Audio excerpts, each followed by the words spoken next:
Okay, welcome back. Big finish. This is kind of like the 4th of July. You know, you go there, you finish the day, it's a nice warm day, and then you get the fireworks. Yeah, it's almost as exciting. Yeah, almost. So we've got 5 lame fireworks for us to finish up with. Like the snakes. Brace yourselves. Yeah. So Okay. this is a sum up, right? Okay. So you're going to want to know that you're doing a 1031 exchange, right? I'm going to sell an investment property. I'm going to buy another one. I don't want to pay my capital gains. Yeah, and to me, that's huge. If I sell my property elsewhere and it sits in my bank account and I think, hey, you know, I probably ought to do a 1031 exchange on that. Yeah. Too late.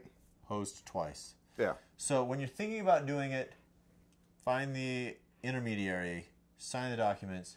You're going to relinquish a property and acquire another property. Before you relinquish the current investment property, you have to sign stating you're doing a 1031 exchange. And then the clock's ticking. I'd recommend that you think, I don't like this property anymore. I'm going to get a different property. Let's do a 1031 exchange. What property do we want to get? And then start it ticking. Sell the property, buy the property, so your days meet. Yeah, and I like the whole concept of identifying 3 potential properties so that in case things go badly, because you as the realtor know that things never go badly. Right. Right. So you go with 3 different potential properties so that you at least reduce your risk of having things go badly with all 3 of them. And then just something for the real estate agents, make sure that you state that it's going to be a 1031 exchange on the purchase contract. So you know that you're doing a 1031 exchange, sign the documents, then sell your first property, then buy your next property, or identify it within 45 and acquire it within 180. So okay. Don't touch the money. Don't sell the property, put it in your bank account. You're dead. And then meet those days, 45 and 180 days. Okay. So that's tips 1 and 2. Why don't you just tell me exactly what the titles are for tips 1 and 2 before we move on? First tip, sign exchange documents before you close. Mm-hmm. Second tip, second tip's 3 tips. Don't touch the money, 45 days, 180 days. Okay. What's the third tip? Okay. Buy enough replacement property to defer all of the gain. This is one where you might want to talk to your CPA to say, you know, this is what I see as my gain because this is my acquisition costs and this is the basis. But that's if you're selling a property for $500,000, buy $500,000 in one. That's the easy way to do it. $500,000 in one. Yep. Okay. That I can understand. All right. Right. What's the next one?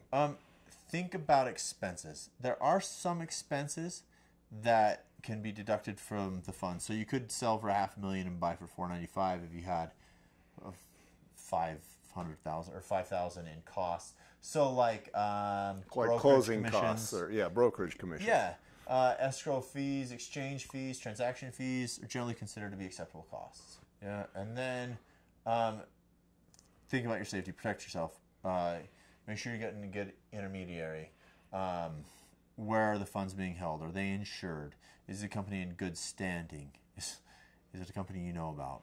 Yeah, I mean, is it a company that you're willing to trust with whatever your number is? If it's 500,000 or 3 million or 100,000, you know, even if it's 100,000, chances are that, you know, maybe that's the majority of your net worth, whatever that number is.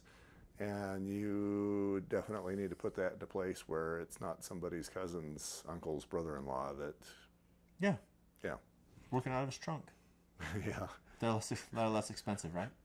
Much less expensive. Only. Well, until later. Yeah. So sample costs. Mm-hmm. Typically,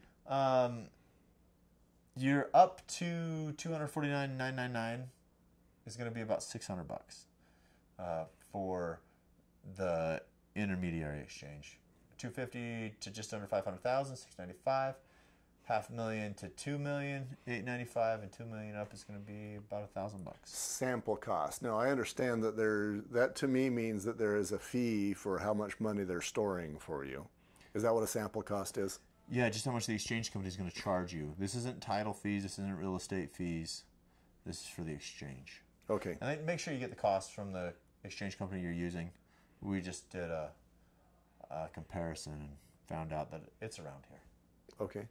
Hopefully we pointed you in the right direction. Yes. Don't make a bunch of money. We've given you a background, and that's about what it is. Yep.